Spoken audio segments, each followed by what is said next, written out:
Greetings, gathered friends, my name is Obobot, and in my last video I showed off my build of the Plains District of Whiterun from the hit game Skyrim. A sane person would have stopped there, but I collect Galador McDonald's bags, so clearly I'm a bit twisted. Anyways, myself and BDD Builds built the rest of Whiterun. Our combined build is on display at Brick Fair Baltimore this weekend, so come on down if you're in the area, but if you don't live nearby or you're watching this in the future, don't worry, I took plenty of photos and videos for you. But before we get to those, let's talk a little bit about the build process. I only know how to build houses with yellow roofs, so I'll only be talking about my approach to building the Wind District. If you want to look into BDD Build's process for building Dragon's Reach, then check out his Instagram, where he has a 55-part story chronicling the build. Once again, I had to figure out the scope of the project, but this time I had some more constraints. This new section had to have the same footprint as the previous Plains District build for ease of display at Brick Fair. Additionally, in the game, Dragon's Reach is at a bit of an angle compared to the rest of the town, but for the purposes of displaying at a show, we decided to straighten it out so it would all better fit onto rectangular tables. And I wanted the stone path next to the Gildergreen tree to align with the Dragon's Reach stairs, which meant this is the footprint I had to work with. Compressing the Wind District into a smaller space meant getting rid of a few buildings. I decided to exclude Heimskir's house since he already has his preaching spot, and also the Hall of the Dead because I never go in there. Sorry, Anders, but you're not even the best Anders. That allowed me to compress the Jorvasker area into the small spot next to the Gildergreen tree. Working from left to right, first we have Carlotta's house, which is a slight variation of my Breezeholm build. Right across the street is Uthgerd and Amryn's house. I never realized this building was two different houses combined into one until I had to build it for this. These houses are a little cramped back here, and I probably didn't need to build both of them, but I wanted to include as many buildings as possible. The House of Clan Battleborn is a slightly more impressive looking version of my standard Whiterun building design, and the shaping is a bit simplified to accommodate my painstaking roof pattern I foolishly committed to. The Temple of Kinnereth has a darker roof and also a lot of angles going on, so I kinda gave up and just did it with regular slope bricks. I do really love how these classic slope bricks look when used as a roof though. It has a very vintage Lego feel, and it does make the Temple of Kinnereth stand out more. Since I simplified the Battleborn's house, I thought it was fair to also simplify the Greymane's, which has the stone bricks texture from the Solitude rooftops for some reason. I decided to go with it because it looks unique, and I came up with this pattern which roughly approximates it. I am not good at organic builds, so I went online and looked for a suitable tree to serve as the Gildergreen. This oak tree by Blue Bricks fit the size and shape requirements the best, and the instructions were free to download, so I did that and then swapped the colors to the Gildergreens, much to Danica Pure Spring's delight. I also bought these instructions for castle accessories by Simple Builds on Rebrickable, and they look great. Behind the Talos statue is a little baby Skyforge because I really didn't have a lot of space here. It doesn't really live up to the name Skyforge, but it gets the idea across at least. I had to use most of the space in this area for Jorvasker, and I am very happy with how it turned out. If you Google Lego Jorvasker, you'll find this build from 2013 by user Candia on Eurobricks. Using the old Vikings boat hull as the roof for Jorvasker is an irresistible idea, so I had to copy it. I expanded on Candia's build, but kept some of the original design elements as a tribute to my inspiration. The barrels for pillars, turntables for windows, teeth on the doors, and the overall color scheme are all pulled from Candia's model. Thanks, Candia. In the Plains District, I have Todd Howard selling copies of Skyrim as a joke, and with the build doubling in size, I wanted to add another Easter egg, so I had a Nexus Mods logo printed onto a tile and made a Nexus Mods vendor stall. Is that a crab wearing a top hat and a monocle? That's where I draw the line. Come on, Master Chief, let's get the foos out of here. Once again, I turned to adventurebricks.com to help me populate the streets of Whiterun. I'm not sponsored by them, I just think they're neat. I also bought some more decals and custom dark elf heads from Saber Scorpion, and this is the result. You know what's wrong with Skyrim these days? The gods smile on them who show charity. You look rather pale.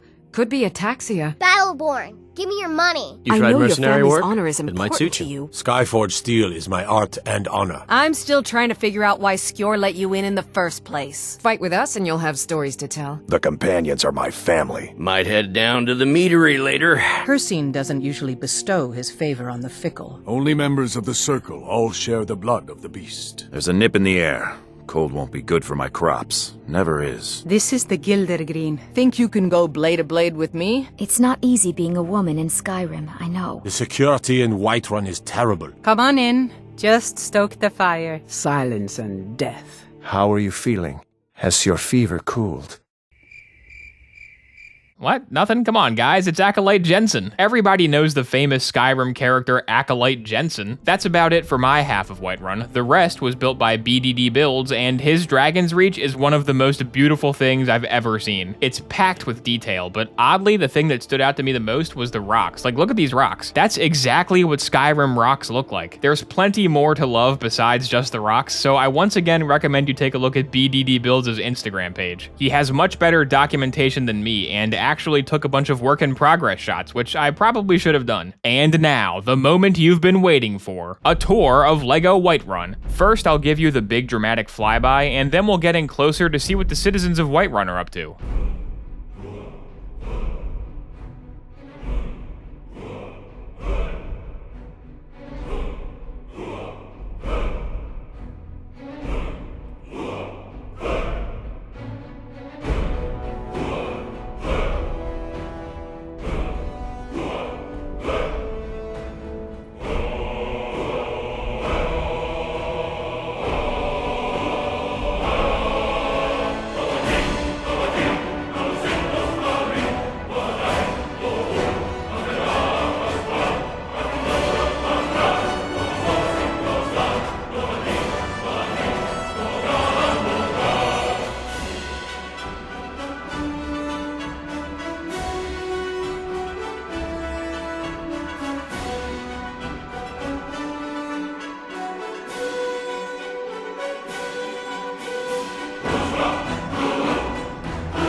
Do you get to the Cloud District very often? Oh, what am I saying? Of course you don't. The Khajiit wait just outside the city gates, ready to buy the rest of your junk after Belethor runs out of gold. Don't suppose you can enchant my sword? Oh, it actually got enchanted, wow. I think you're in the wrong game, John Dark Souls. So is Lucy Fallout, but at least she's Bethesda, that's closer. We'll pay whatever it takes, but when did you get so tall? Sigurd is holding a copy of his favorite album. Maybe he'll become a bard someday. Minifigs don't have knees, so does this joke even work? They say if you beat Lego Todd Howard in a game of chess, he'll give you a free copy of Skybrick. Looks like Brenuin got his hands on some Argonian ale. Janassa stands ready to replace Lydia after a glitch makes you lose her forever. You see those warriors from Hammerfell? They have curved swords. Hey, you're finally awake. My voice isn't deep enough to do Farkas. Ayella would be horrified if she saw some of the stuff the Nexus mod stall is selling. You know we got the Whiterun cow. Uthgerd is training hard to lose another fist fight to your next character. The security in Whiterun is not terrible, he said as he sipped rat poison. These two are always in a scripted fist fight the first time you enter Jorvaskr, so I made them be boxing with Kodlak looking on. Got a lot of plastic to shape. The people are getting annoyed by Heimskr, but Gollum loves it. I didn't include any sick patients inside Danica's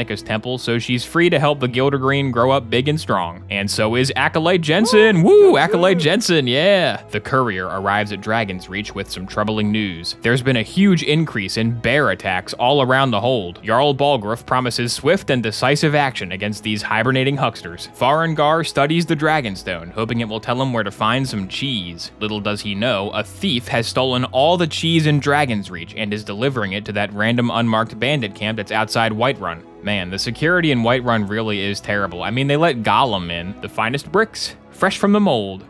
Is that a shiny trinket for my good lady? Everything's for sale, my friend. Everything. You know what's wrong with Skyrim these days? There once was a hero named I worked at Mulligan's. There's fruits and vegetables won't be good for my crop. Finishing never is. Thanks for watching. I hope you had as much fun looking at LEGO Whiterun as we did building it. Leave a comment below saying which LEGO Skyrim build you'd like to see next. And be sure to subscribe to my Patreon so I can buy one of those fancy wooden tables with a wall of bricks behind it for displaying my mocks instead of this warping table from Walmart.